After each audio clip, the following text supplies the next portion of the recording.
So you may have had that interview and you're feeling some kind of way because a lot of time has gone by and you've heard nothing. It's been crickets. And you feel like, man, I know I did well on that interview. Why haven't I heard back from them?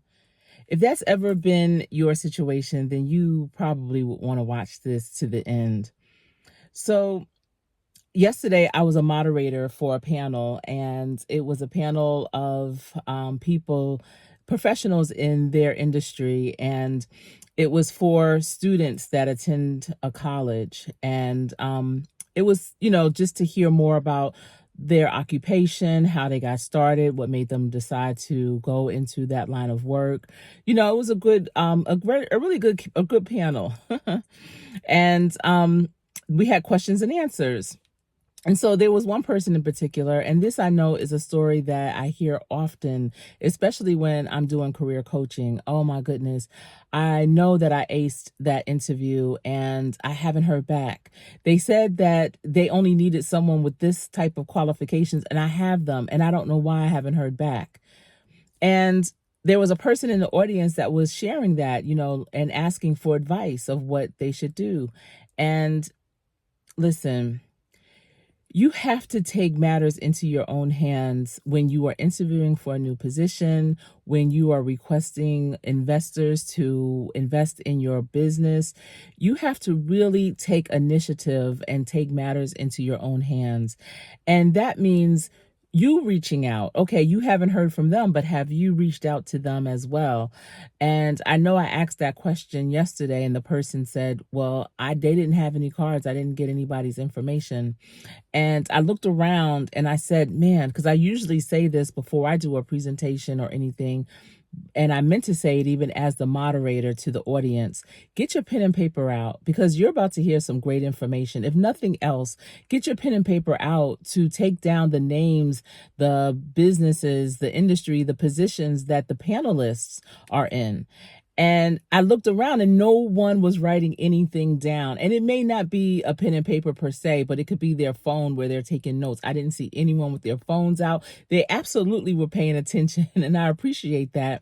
But when you are in the presence of people that you possibly need to network with to increase your social capital, if you've been on an interview, if you've had those investors come in, make sure, and especially because sometimes investors will bring another person with them, get that person's name too. But first of all, you're getting their information so you can send them a thank you, so you can be, above the rest in that way. Not everyone sends thank you emails, or definitely not thank you notes anymore.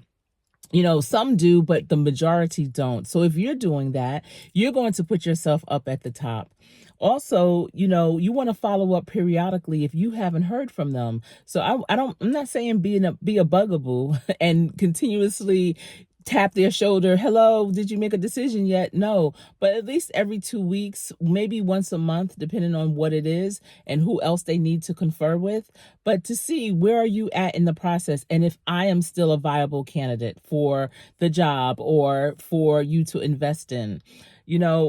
Catch up with them on LinkedIn. Follow them on LinkedIn. Make sure you're posting great things you're doing. So if you reach out to them on LinkedIn to, follow, they know that you've done that. So they may come over to your page to see what you're doing. And if your LinkedIn account or your LinkedIn page is nothing, it's blank, you have no activity, and you're saying that, oh, I'm this subject matter expert, my business does this and that, and they can't see any evidence of that on LinkedIn, especially. Now, you can have your website, whatever, but if you're not on LinkedIn where the world is, and I know websites are worldwide too, but LinkedIn is the deal, okay? And if you're not there and they don't see any activity, they may think, well, this person really is not talking the talk. They're not walking the walk, they're talking.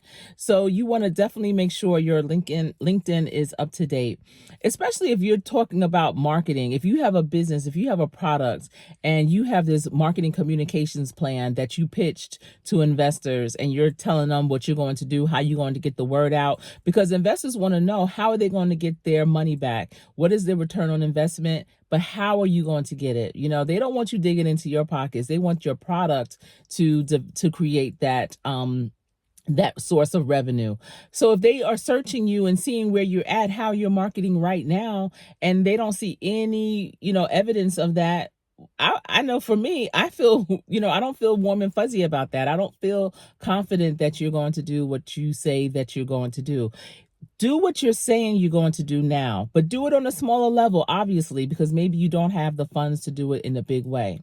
If you're saying that, you are this SME, you are good at something and you interviewed to get a job, start another career in that, at least post some articles about that particular thing. If you don't have the true experience, make it look like, and you should be doing this anyway, researching what it entails and then post those on LinkedIn, because that's showing, what, this person at least does research. This person is actively trying to learn more.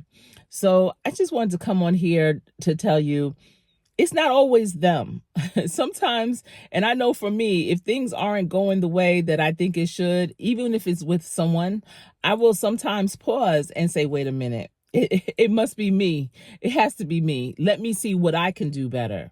So if these are the things that you're experiencing with the no callbacks after interviews, with the no response after the pitch, the business pitch, then it might be you.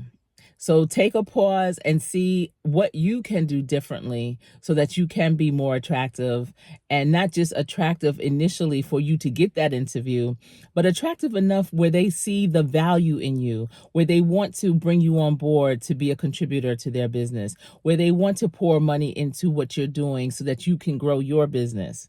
All right, that's all I have for you right now. But remember, practice every day. Practice so when you get in, you will always play to win. I am Coach Sherri.